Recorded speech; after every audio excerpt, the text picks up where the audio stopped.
Elegant Sea Urchin is a serial oral fiction written, presented, and produced by Swoon as part of the greater Swooncraft Creative. You can support this and all things Swoon by subbing, sharing, becoming a patron, or making a one-time donation. And before the program starts, here's a fact. Leagues of the ocean are no barrier to those who are determined. After all, the leagues of ocean are all busy with their own aqueous threats. You, listening, hey, thanks. Seriously, and enjoy. There's a rumor the Pepir K'rns are building something. It's horrifying. The ancients of our society are claiming it'll cleanse our tangerine speck. Uncle K thinks the Pepir K'rns are inconsequential. Grandmom asked him why, and he defended, "If the Peppers were doing anything important, Dux Jones would be embarking to meet with the proctors leading whatever embargoes got the trench in a maelstrom. It's now that we need to be looking to the hills, 'cause you know what's closer than the Peppers?" And went on to rant about his usual qualms with the world and keeping eight-legged cats off our streets. As far as the Pepir K'rns, it's impossible. At least, that's what the unpopular kids were saying at lunch, and we all know the minority and unpopular opinion usually carries a note of truth. So their statement of impossibility means that the Pepir K'rns themselves are not impossible, but actually imposters. Well, before I make such a claim, let me explain what the Pepir K'rns are as taught to us N-schoolers. They're mutants that live beyond the Great Mooning Moss. Dozens of years ago, when we were changing our outlook on the fractured magenta dimension, and that specific fear of reality-colliding cataclysm seeped into the populace's minds, the Pepir K'rns were attempting to observe the universe.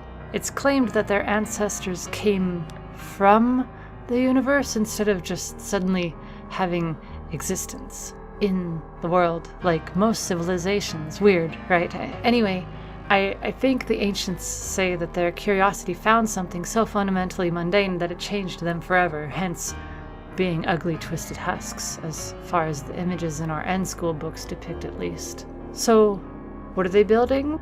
Well, I don't know. The brown noses haven't gotten a fresh scoop, if you catch what I'm casting. The ancients are busy being shelled up, and all the other elders in our community know as much as us youths. Actually, I heard over the waves recently, it is believed that ancients who don't become shelled lose most of the knowledge of their youth, meaning I'm probably one of the best sources on the subject. You know, since I care marginally less than the rest of everyone who couldn't care less, and I don't really have a stake in either side besides my own well-being.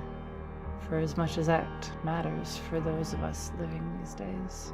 But it makes me reliable because I have the least amount of bias. So here's what the Pepir K'rns, if that's what they even are building. A bioorganism that thrives on pollutants. You won't hear the elders deny my idea. Or the government. I don't think they have a damn clue. Sorry about that, I shouldn't bless. The UV wavecast let me have this humble, unused ripple on the terms that I not say kind blessings, such as bitch, cunt, fuck.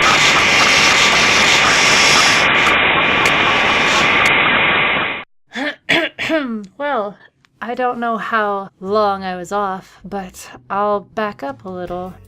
Remember the doorball game from a few weeks ago? Well, the doorball players blamed the faculty. The faculty didn't know what they were being accused of until they were presented with a dozen cum-crusted breeches. All the faculty inflated to a state of mental purgatory to contemplate existence, the shimmering sky, and the best ways to experience the most painful suicides and how to scrape the memory from their brains because, let's face it, we're all too chicken to actually die. As someone who's gone through those same motions the day of the coming, I knew they wouldn't be able to block it out. Due to their reaction, the accusation was dropped, and school had been cancelled for the week. We can still hear the faculty screaming from anywhere in the cove. I'm sure you can infer that no one knew who the ingrown ass-quill was. And when I saw Bonilla the last day of lunch before the faculty's impromptu break, he was blue in the face, afraid I, Fable Lonerus Rex the 18th, would throw him in cold waters. I was going to let Bonilla suffocate in his thoughts a little, but yesterday, during our unscheduled break, he found me and Enzo at the shore. I was swirling a stick in an estuary, watching the pale peach algae and moss swirl and scatter. It was a lovely still violet day, truest fit for the highest caliber self-loathing. The nice thing about the shore is that even during vacation season, no one visits it anymore. According to Uncle K, the restoration efforts are all focused on the parks and forests and trails. I remember when I was a little girl visiting the shores and there being murders of people, stands for shaved ice, mushroom burgers, those amazing fried bites of mystery substance. Nostalgia is one of the most unpleasant pleasantries. And it's all nostalgia because no one goes to the shore anymore. There's no smells of sweets and fried bits, no choking children acclimating to the spores, no people from the magenta fractured dimension that we witness attempting to play volleyball with us and bringing us that much closer to assured world-colliding destruction. I don't think it really has to do with funding. It could be the wafting dusty sex of the mossy expanse, but it's not like anyone's actually afraid of inhaling the spores. I mean, I'm not. Enzo doesn't seem to mind them. I don't know. But I visit the shore now and again. And while the moss and algae dusted up from my disturbances, and I considered the true toxicology of the spores and how fast it takes neurolock to set in, I heard someone approaching. I found out Henry Bonilla visits the shore too. I stood and waited for Bonilla to say something. He merely stared at me. Plump, pink face, squinty, dead eyes. There's machines and procedures. His roundness is no excuse. The tax on obesity is pretty big. It's a wonder that his family hasn't intervened. Although, when it comes to people like Uncle K, the help is a little more than some of us can handle. He even said a lack of hunger was fine, that, on average, we all filter in enough nutrients simply from breathing. I didn't lose more weight than necessary when he came into and changed my life a couple of years ago. Back to Bonilla. I could tell he was trying to figure out what to say. What kind of leverage can you force against someone who doesn't? When did you get a pet? I glanced to Enzo. A noticeably algaeless circumference around him amidst the shallows. His silver eyes met mine. Still feral, but his swine snout wriggled in a way that I was beginning to think meant, yeah, I'm listening, or probably more accurately, why are you bothering me?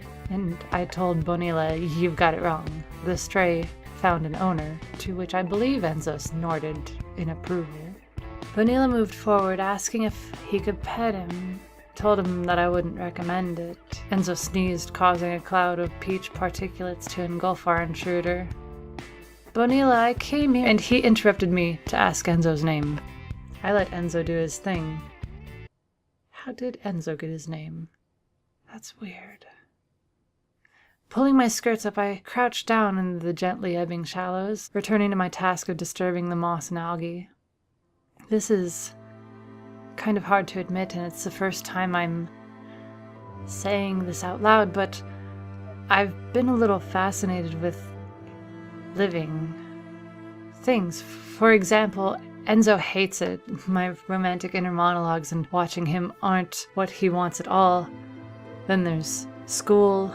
I've always paid attention to people, but lately I've been thriving on watching them. Don't get me wrong, they live boring lives and I don't care about the gossip. Bonilla was speaking to me. I stood up. What? I'm here to be alone together with my dog. His plump features cast some sort of sadness, but he pointed to the murk that I'd been disturbing and said that there's something there. I looked down at the still swirling galaxy of life in my stick, lazily spinning free from my grasp within it. There was as a thought, I hope I don't get in any kind of trouble saying this. There was... Okay, this is going to sound bizarre, but there was a railroad spike. It wasn't rusty like a lot of metals tend to be. It had scratches of wear and seemed flatter on top than I thought railroad spikes came.